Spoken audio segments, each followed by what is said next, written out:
स्वधा स्तोत्रम् ब्रह्मोवाच स्वधोच्चारणमात्रेण तीर्थस्नागे भवेन्नरः मुच्यते सर्वपापेभ्यो वाजपेयफलं लभेत्। स्वधा स्वधा स्वधोत्येवं यदि वारत्रयं स्मरेत् श्राद्धस्य फलमाप्नोति कालतर्पणयोस्तथा।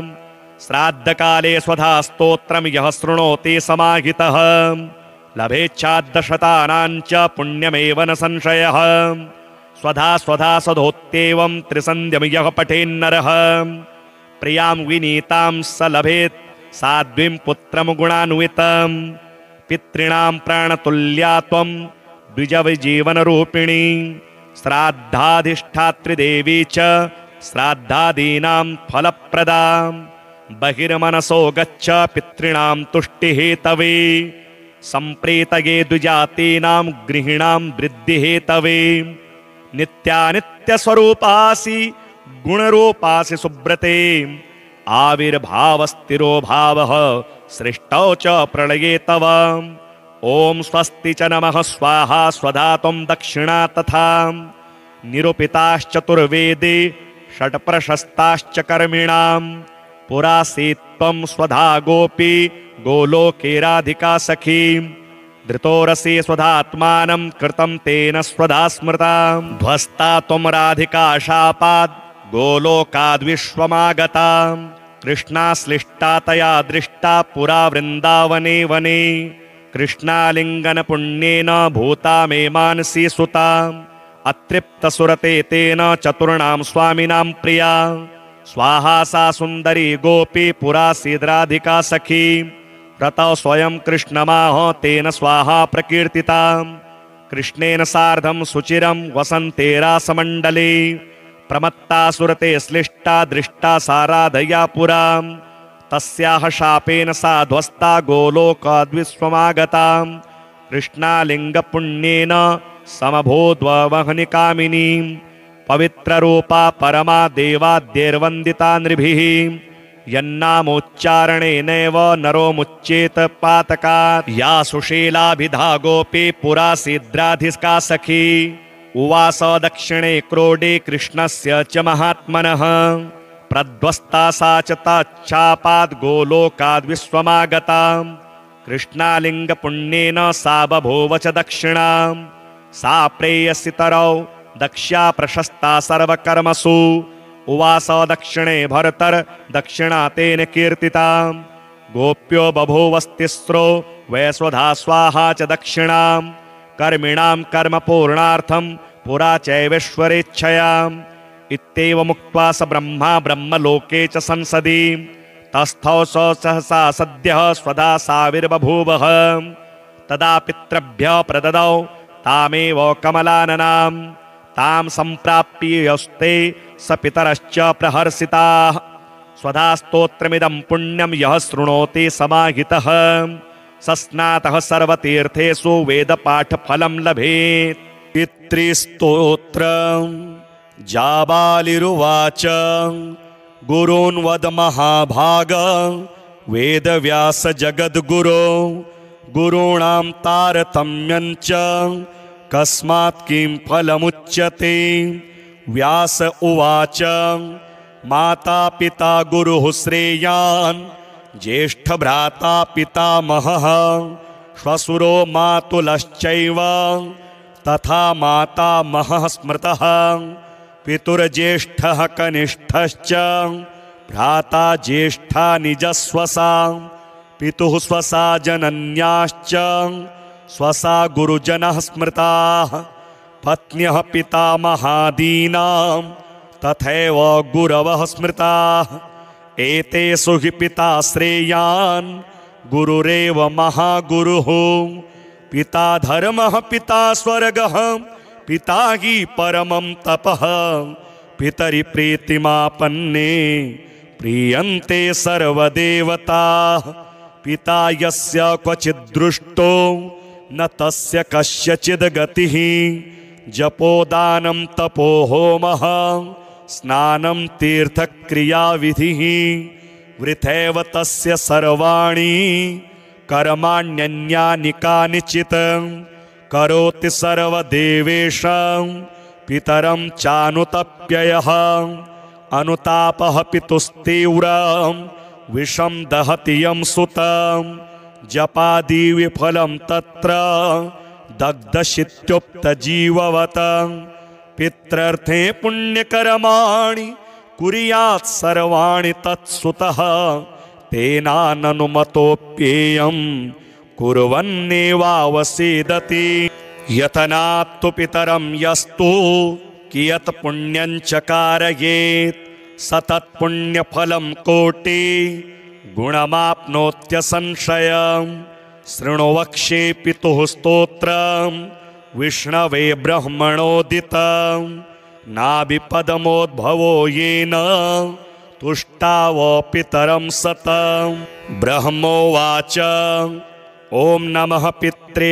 जन्मदात्रे सर्वदेवमयाय च सुखदाय प्रसन्नाय सुप्रीताय महात्मने सर्वयज्ञस्वरूपाय स्वर्गाय परमेष्ठिने सर्वतीर्थावलोकाय करुणासागराय च नमः सदाशुतोषाय शिवरूपाय ते नमः सदा पराधक्षमिणे सुखाय सुखदाय च दुर्लभं मानुषमिदं येन लब्धं मया वपुः संभावनीयं धर्मार्थे तस्मै पित्रे नमो नमः तीर्थस्नान तपोहोम जपादि यस्य दर्शनं महागुरोश्च गुरवे तस्मै पित्रे नमो नमः यस्य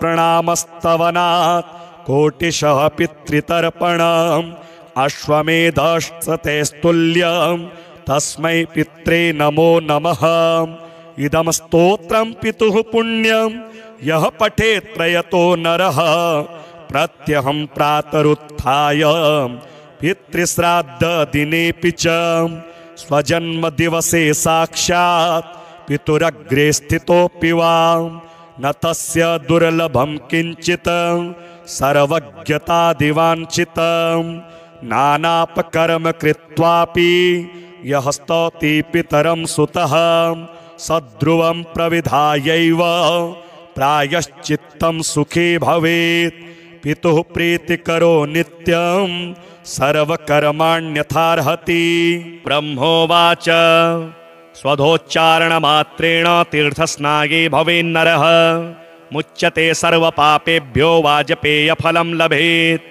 स्वधा स्वधा स्वधोत्येवं यदि वारत्रयं स्मरेत् श्राद्धस्य फलमाप्नोति कालतर्पणयोस्तथा श्राद्धकाले स्वधा स्तोत्रं यः शृणोति समाहितः लभेच्छाद्दशतानां च पुण्यमेव न संशयः स्वधा स्वधा स्वधोत्येवं त्रिसन्ध्यं यः पठेन्नरः प्रियां विनीतां स लभेत् साध्वीं पुत्रं गुणान्वितं पितॄणां प्राणतुल्या त्वं द्विजविजीवनरूपिणी श्राद्धाधिष्ठात्री देवी च श्राद्धादीनां फलप्रदां बहिर्मनसो गच्छ पितॄणां तुष्टिहेतवे सम्प्रीतये द्विजातीनां गृहिणां वृद्धिहेतवे नित्यानित्यस्वरूपासि गुणरूपासि सुब्रते आविर्भावस्थिरो भावः सृष्टौ च प्रलये तव ॐ स्वस्ति च नमः स्वाहा स्वधा त्वं दक्षिणा तथा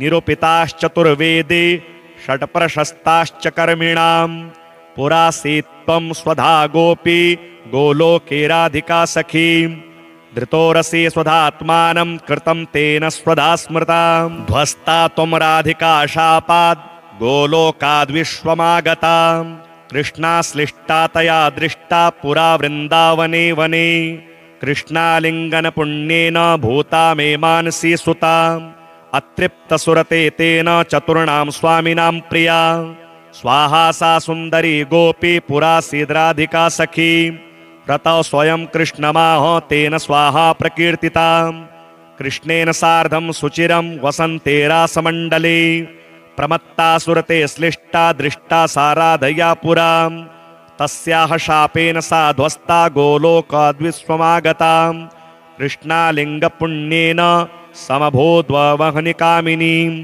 पवित्ररूपा परमा देवाद्यैर्वन्दिता नृभिः यन्नामोच्चारणेनैव नरो मुच्येत पातकात् या सुशीलाभिधा गोपी पुरा सिद्राधिका सखी उवास दक्षिणे क्रोडे कृष्णस्य च महात्मनः प्रध्वस्ता सा च तच्छापाद् गोलोकाद्विश्वमागताम् कृष्णालिङ्गपुण्येन सा बभूव च दक्षिणाम् सा प्रेयसितरौ दक्ष्या प्रशस्ता सर्वकर्मसु उवास दक्षिणे भरतर दक्षिणा तेन कीर्तिताम् गोप्यो बभूवस्तिस्रो वैश्वधा स्वाहा च दक्षिणाम् कर्मिणां कर्म पूर्णार्थं पुरा चैवेश्वरेच्छयाम् इत्येवमुक्त्वा स ब्रह्मा ब्रह्मलोके च संसदि तस्थौ स सहसा सद्यः स्वधा साविर्बभूवः तदा पितृभ्यः प्रददौ तामेव कमलाननां तां सम्प्राप्य यस्ते स पितरश्च प्रहर्षिताः स्वधा स्तोत्रमिदं पुण्यं यः शृणोति समाहितः स स्नातः सर्वतीर्थेषु वेदपाठफलं लभेत्। पितृस्तोत्रम् जाबालिरुवाच गुरून् वद महाभाग वेदव्यास जगद्गुरो गुरूणां तारतम्यञ्च कस्मात् किं फलमुच्यते। व्यास उवाच माता पिता गुरुः श्रेयान् ज्येष्ठभ्राता पितामहः श्वशुरो मातुलश्चैव तथा मातामहः स्मृतः पितुर्ज्येष्ठः कनिष्ठश्च भ्राता ज्येष्ठा निजस्वसा पितुः स्वसा जनन्याश्च स्वसा गुरुजनः स्मृताः पत्न्यः पितामहादीनां तथैव गुरवः स्मृताः एतेषु हि पिता श्रेयान् गुरुरेव महागुरुः पिता धर्मः पिता स्वर्गः पिता हि परमं तपः पितरि प्रीतिमापन्ने प्रीयन्ते सर्वदेवताः पिता यस्य क्वचिद्दृष्टो न तस्य कस्यचिद् गतिः जपोदानं तपो होमः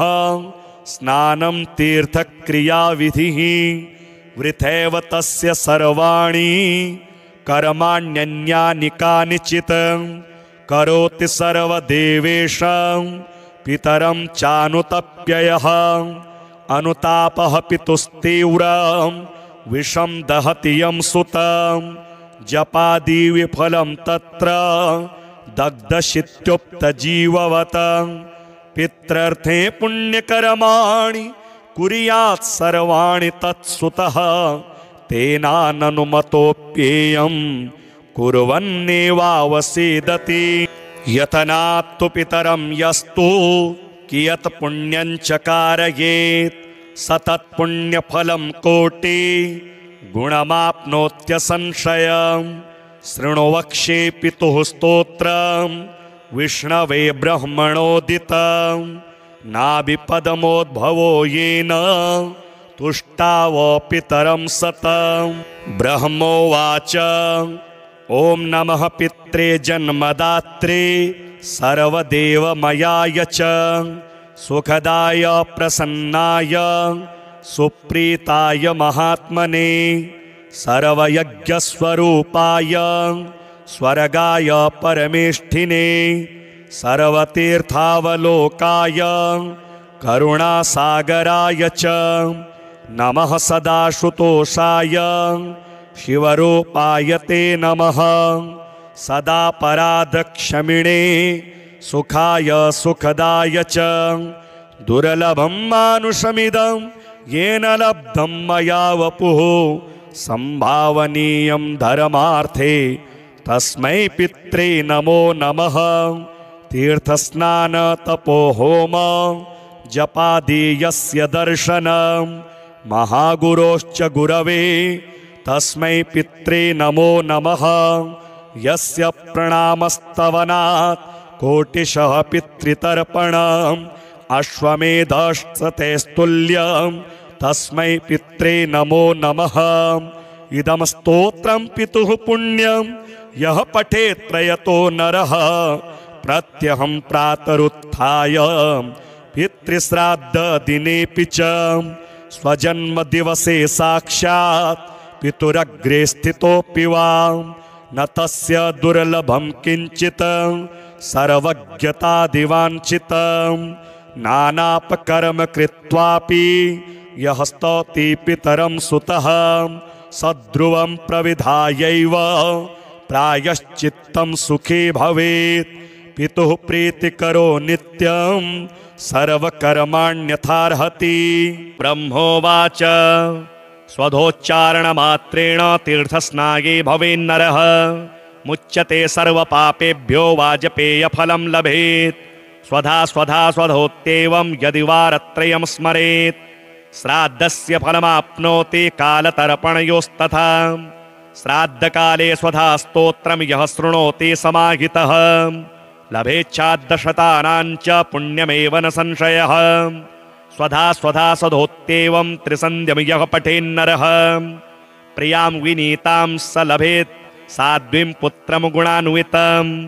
पितॄणां प्राणतुल्या त्वं द्विजविजीवनरूपिणी श्राद्धाधिष्ठात्री देवी च श्राद्धादीनां फलप्रदा। बहिर्मनसो गच्छ पितॄणां तुष्टिहेतवे सम्प्रीतये द्विजातीनां गृहिणां वृद्धिहेतवे। नित्यानित्यस्वरूपासि गुणरूपासि सुब्रते आविर्भावस्थिरो भावः सृष्टौ च प्रलये तव। ॐ स्वस्ति च नमः स्वाहा स्वधा त्वं दक्षिणा तथा।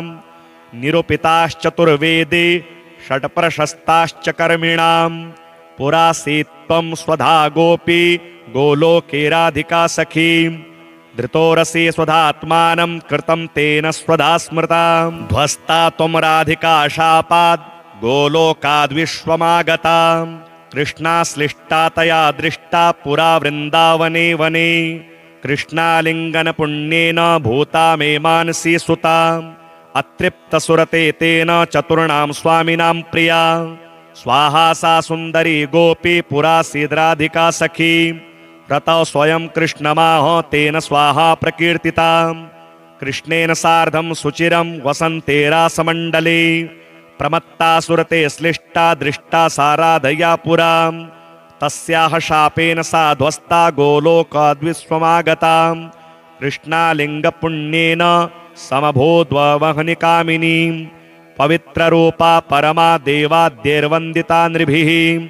यन्नामोच्चारणेनैव नरो मुच्येत पातकात्। या सुशीलाभिधा गोपी पुरासीद्राधिका सखी। उवास दक्षिणे क्रोडे कृष्णस्य च महात्मनः।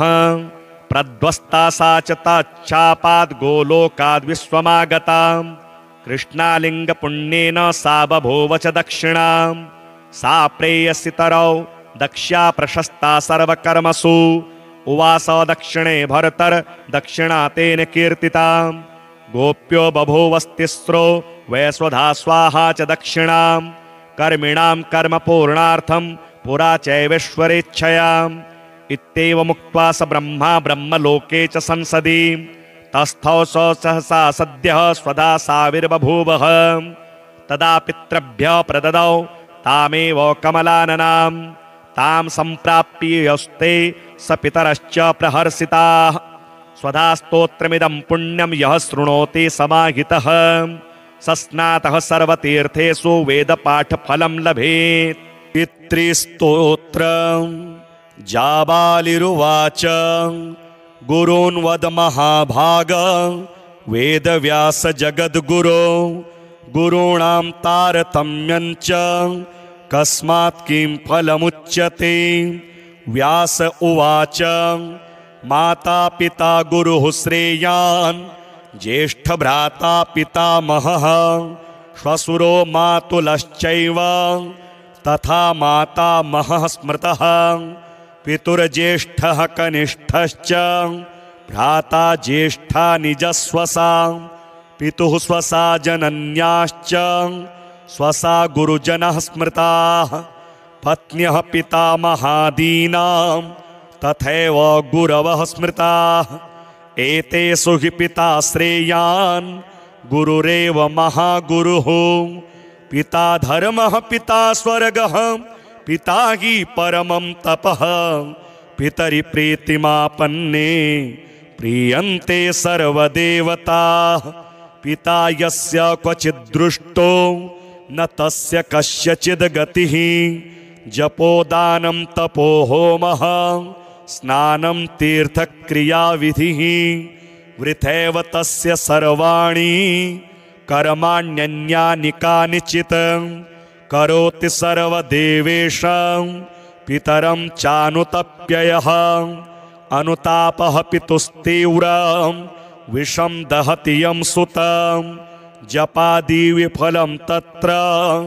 दग्धशित्युक्तजीववत् पित्रर्थे पुण्यकर्माणि कुर्यात् सर्वाणि तत्सुतः तेनाननुमतोऽप्येयं कुर्वन्नेवावसेदति यतनात्तु पितरं यस्तु कियत् पुण्यं च कारयेत् सतत्पुण्यफलं कोटि गुणमाप्नोत्यसंशयम् शृणु वक्ष्ये पितुः स्तोत्रं विष्णवे ब्रह्मणोदितं नाभिपदमोद्भवो येन तुष्टाव पितरं सतं ब्रह्मोवाच ॐ नमः पित्रे जन्मदात्रे सर्वदेवमयाय च सुखदाय प्रसन्नाय सुप्रीताय महात्मने सर्वयज्ञस्वरूपाय स्वर्गाय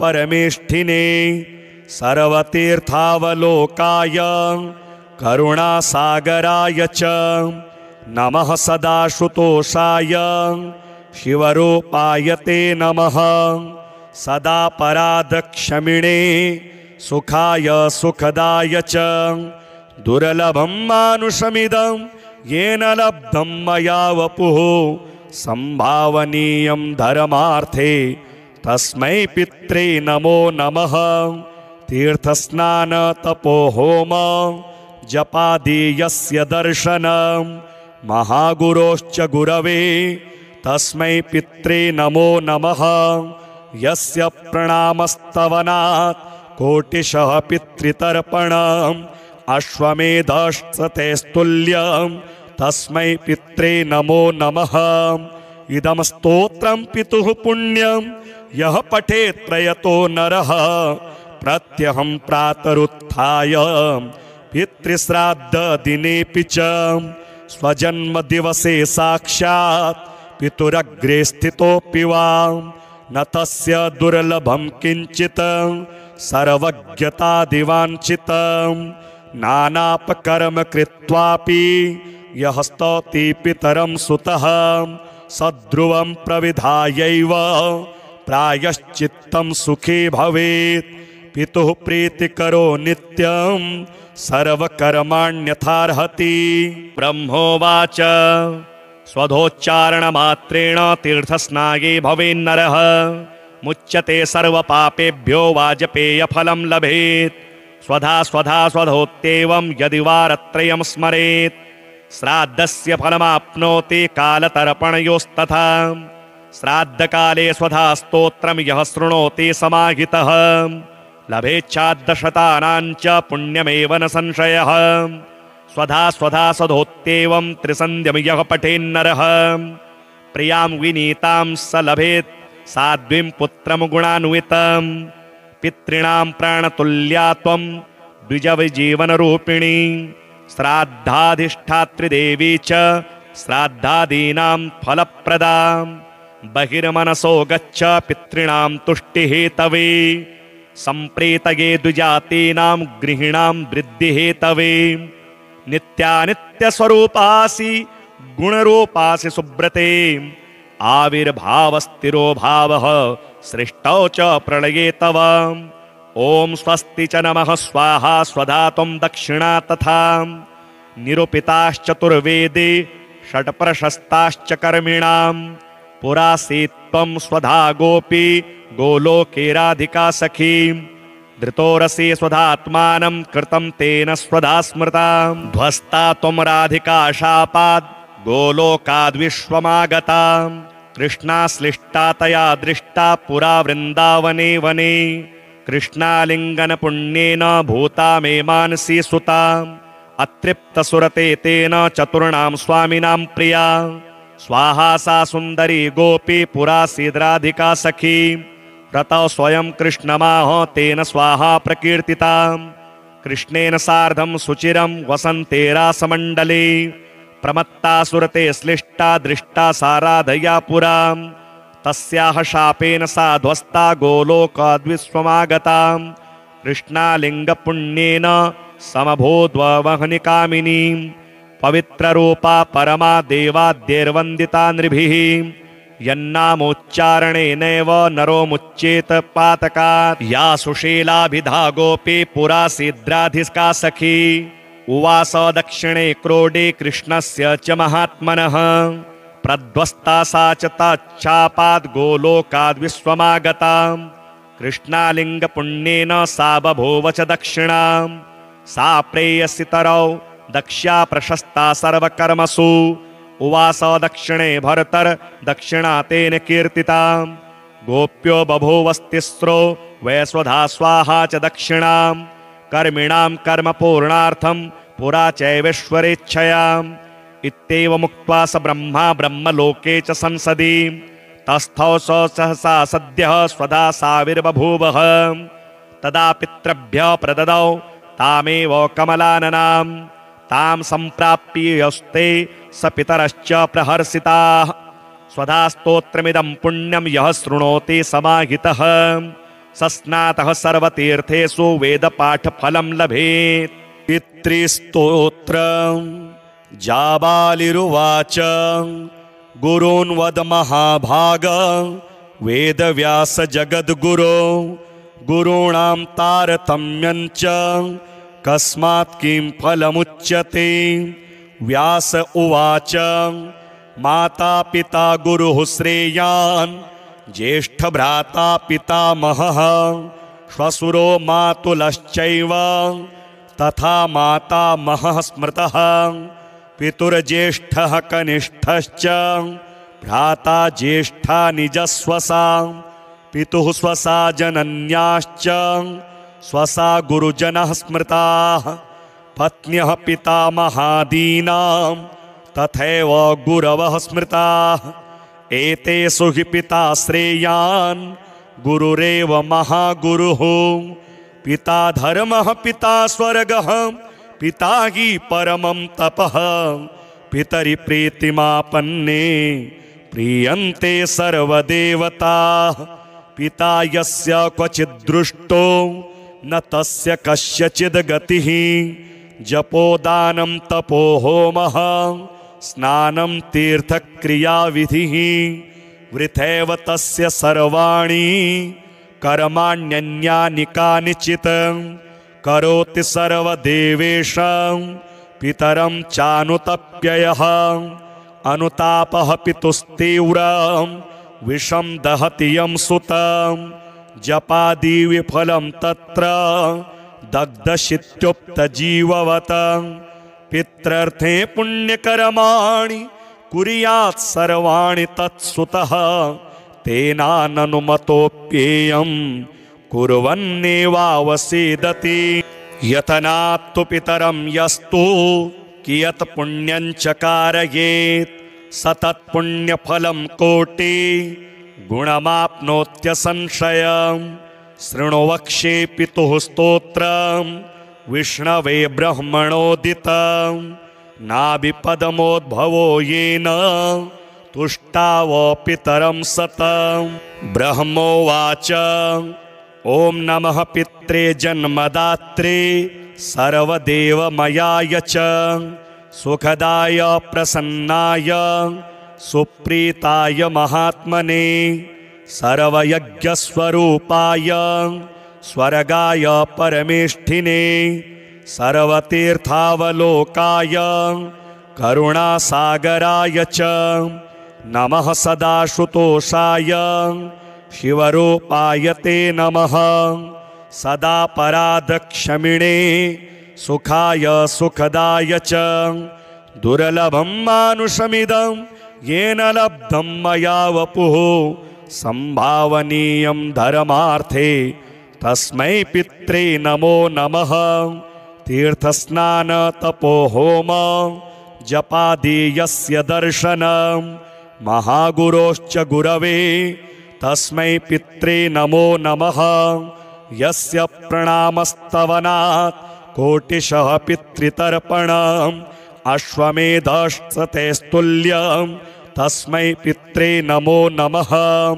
इदं स्तोत्रं पितुः पुण्यं यः पठेत् त्रयतो नरः प्रत्यहं प्रातरुत्थाय पितृश्राद्धदिनेऽपि च स्वजन्मदिवसे साक्षात् पितुरग्रे स्थितोऽपि वा न तस्य दुर्लभं किञ्चित् सर्वज्ञतादिवाञ्छितं नानापकर्म कृत्वापि यः स्तौति पितरं सुतः सद्ध्रुवं प्रविधायैव प्रायश्चित्तं सुखी भवेत्। पितुः प्रीतिकरो नित्यं सर्वकर्माण्यथार्हति।